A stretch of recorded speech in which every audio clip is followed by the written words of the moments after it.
beginning section, we're going to go over some of the top best practices for formatting your text, especially within a blog post, but a lot of these rules also hold true for things like emails. And also, these happen to be a lot of my biggest pet peeves that I've seen across many of our state pages, so I think these are super important. First off, up on my screen I have an example of what I think is really a pretty good blog post when it comes to formatting text. And here you can see what it looks like actually on the Arkansas State Facebook or state web page. And here's their blog section, so you can see here it has that featured content slider, it has the title, it has just a couple sentences to get your attention above the fold, and then you click on read more to see the full body of the call to action in this case. Now, a couple things that I'm just going to point out here that this does well that I would say fall under best practices is only use black colored font, please. I have seen a lot of people get very creative, which I love creativity, but not when it comes to font color, especially in a text like this. If you want to get creative with font, maybe do some sort of fun cover photo, like here we used red in the image to get people's attention, but when it comes to the blog post, simple is best. I've seen some posts that will be one sentence red, the next sentence blue all the way down. I've seen some put in, orange pops here and there and random things. They just really make it much more confusing. If you look at all the top media sites across the board and look at the articles that they put up, you will notice that none of them are using colors other than black, and there is a good reason for that. So please just keep it consistent to only black font. Here you'll see there are a few pops of red there, which is what happens when you hyperlink a text so that they know that they can click on it. And that's fine. I think that still looks very consistent and professional across the board. So obviously if you're hyperlinking, it'll do that automatically, so no need to worry about that. But across the board, keep it to black. The next tip is I always justify text left. So that means doing a left align on these texts, which is really simple to do when you're in the text editor, so I'm not going to show that to you. I think it's pretty straightforward. Actually, maybe I will show it to you so that you can just see that. Let me go into, again, we're going to go to edit this page. And then you'll go into content, which is where you can tweak that. And here, so if you highlight the text to do a left align, it's just this button here, as opposed to center align, which I would, again, stay away from center align. There's really almost no reason to use it. I think that even titles and everything, it just looks so much more clear and crisp when it's consistent. So I would just encourage you to keep that left align and you'll be better off. The other thing is to keep the font consistent. There is no need to go in here and start making some titles Times New Roman or getting creative with your fonts. I would encourage you to just use this paragraph setting so that it's consistent across the board with the fonts that we use across our website.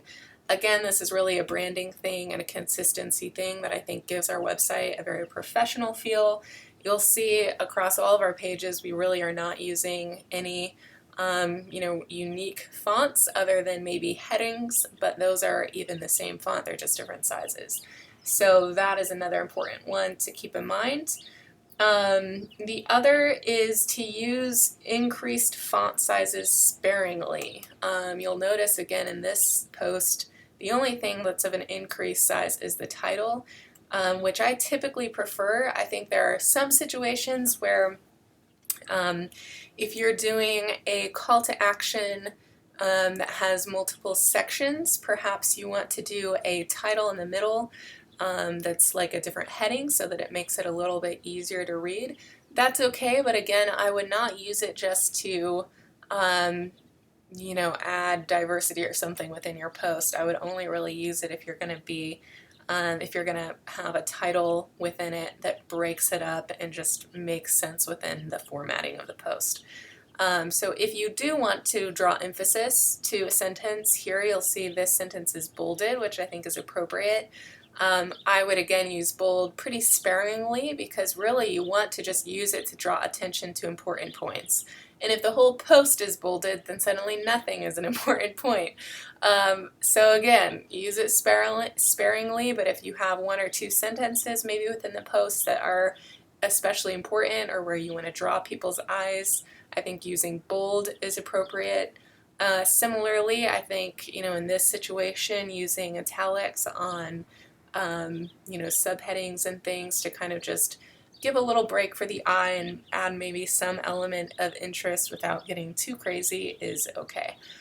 And then another, just I think probably the last thing I'll mention here is I do really encourage you to use bullet points and numbered lists when it's appropriate. I think that really just makes it easy for the eye to quickly look down the post and get an idea of what's happening without maybe even having to read the whole thing. And just keep that in mind. People have a very short attention span, and so the more that you can consolidate your posts and make it very easy for people to quickly get an idea of what you need them to do or the key points from the post, the better off you'll be. Another thing I'll mention that's done well in this post, because it's a call to action, whenever you're putting up a call to action, you really want to make it very easy for people to quickly identify who they need to be calling or emailing in this case, and doing a table like this is a good way of doing that. So that's, I think, a good example of that kind of table insertion there. And then I think there's one more post actually that I might show you that was a good example. I'm trying to remember what state this was in. I think it was South Dakota. We just put out a call to action, and I'll show you how that was formatted to give another idea.